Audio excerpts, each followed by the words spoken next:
Hiya, I'm Perry from Baronet and Rind. Another week has passed, another mystery cheese box. You would have received something like this, which contains 5 amazing British Artisan cheeses, which have been selected by myself.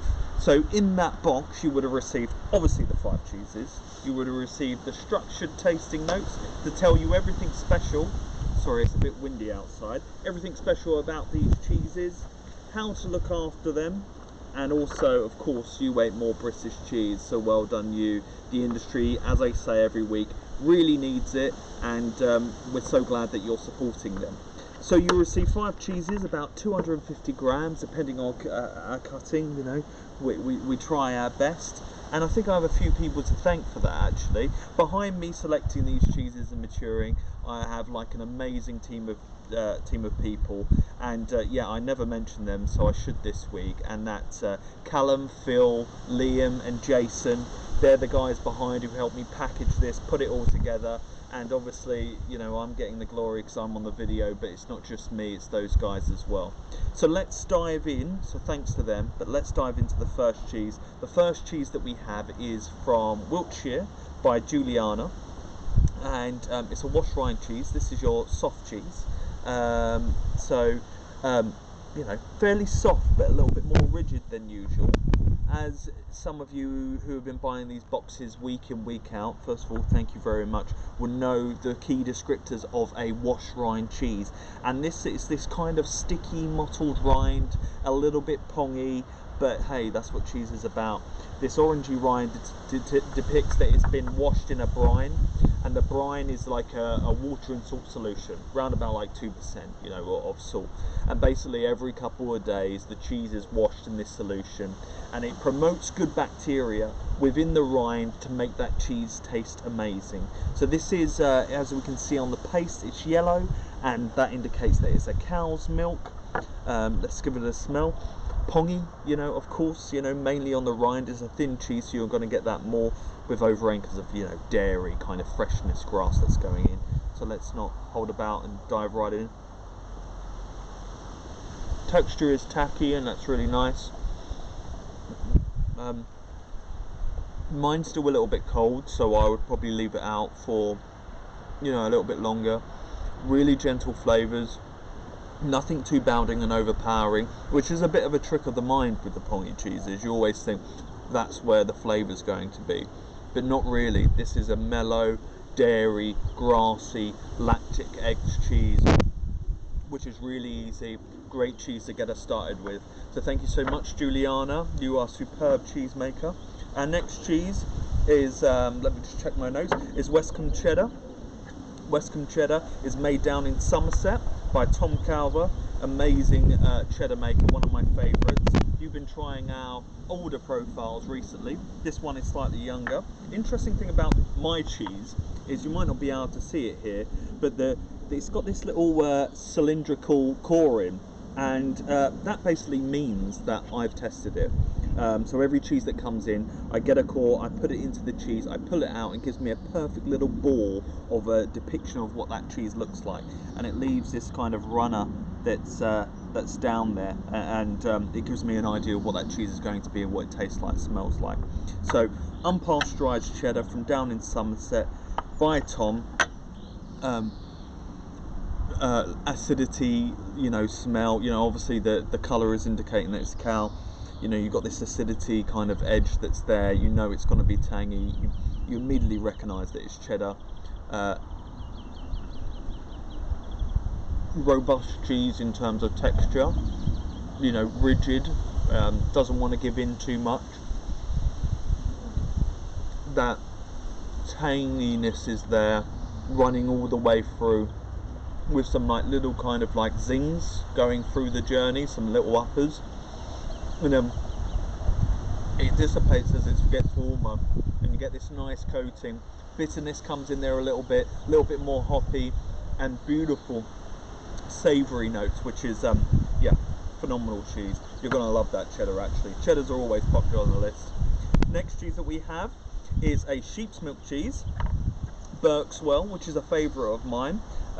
This is made in the West Midlands. This cheese was basically made at Ram's Hall, and essentially a local restaurateur, I think it was a restaurateur, the local sheep's cheese maker, run out of milk, run out of cheese, and didn't want to make any anymore, and he contacted the guys that make this, and he gave it a go. Originally, I think the recipe was meant to be, can't remember now, but it's more like a Alpine style cheese, I think it was, and obviously this is much further from what it actually is, the starters that went in there.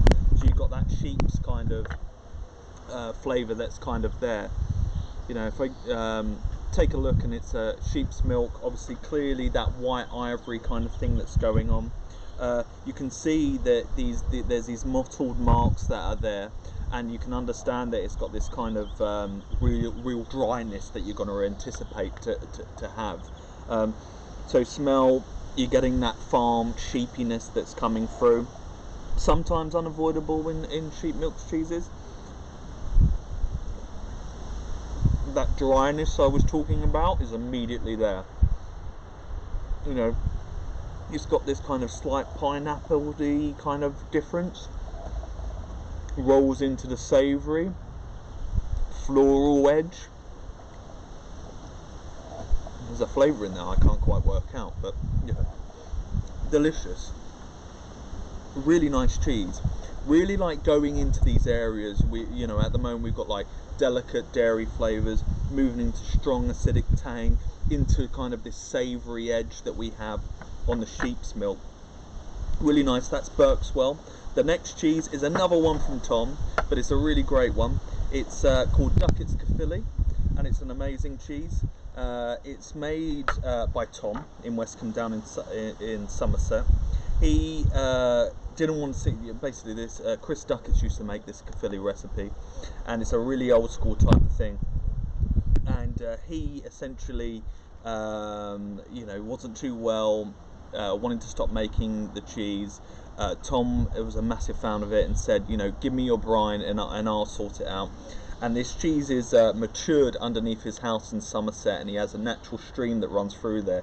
It's really idyllic, and he shows it like it's just, you know, part of his day, but I'm always like, wow, that's just so cool. And if you smell closely on the rind, you know, this will well, it won't teleport you, but you might understand what I mean. This mustiness, cave kind of smell that's coming through on the rind is precisely the environment that this cheese was made. I mean, even this cheese actually, you know, the surface of it does look like a bit like cave-like. So it's quite white, but this is cow's milk. I mean, texture's crumbly, think Wensleydale, quite dry at the same time. Really nice lemony finish, grassy fresh, which is amazing. You know, we've got an acidity line running through most of these cheeses, but they're different acidity. You got like sort of lactic, which is more dairy. This is more citrusy, citrusy, and it's a nice kind of like pulls to the ball. It's a short experience. The others are quite long, where this puts a full stop. So if you eat in order of the tasting notes, it will cleanse your palate. So if you really want to have kind of a stop-start, maybe intermix this one in there. Beautiful Caerphilly. It's the only one we do just because I love it so much. Last cheese is Spark and Hoe Blue, which is a obviously we've had Spark and Hoe Red on our cheese balls, Spark and Hoe Shropshire Blue, not so much of their Spark and Hoe Blue. Difference is annatto, slightly different maturing techniques. As we can see on this one, it's slightly more paler than usual than the ones that you've previously tried. That indicates that it's a slightly younger cheese, and we've gone for that to keep this lactic rind running through.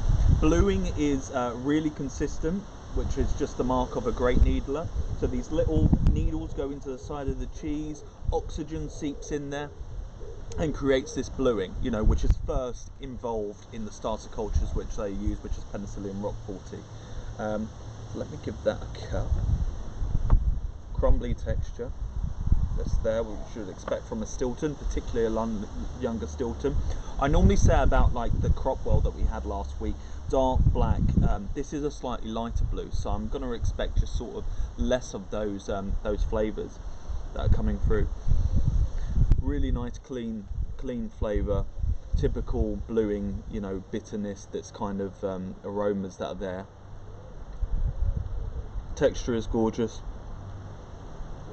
really, you know, melt on the mouth, amazing mouthfeel there, which is really nice. Savoury edge, bitterness spike, but nothing too overpowering. A little bit chalky, but in a good way, coats the palate really well. Savouriness is there all the way through, really brothy.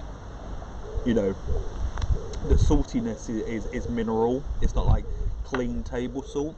It's kind of like sea salty, you know, type saltiness. Delicious blue. Probably the blue has it again for me, but I'm always loving blues. No, I'm quite a big fan of the Caerphilly actually on this board. All lovely cheeses. Once again, 5 cheeses, £32, supporting British cheesemakers, enough to last you maybe one sitting while drinking, but more than likely going to last you the whole week. And thanks for being a part of this week again. I also wanted to give a shout out to Independence this week. It's Independent Day, and tomorrow on Saturday restaurants are back open, and I know that's going to be a huge challenge, another challenge that they will be facing. Please go out, please, you know, if you've bought these cheeses, you're really into British culture, British heritage and food heritage, please find somewhere that's independent, go in there, eat all their food, drink all their wine, and enjoy yourself this weekend and stay safe. I hope you enjoy the cheeses. As always, Google us, Rennet and Rind, let me know what you think. Your reviews are literally amazing. I love seeing them every week. So have a great weekend, and take it easy.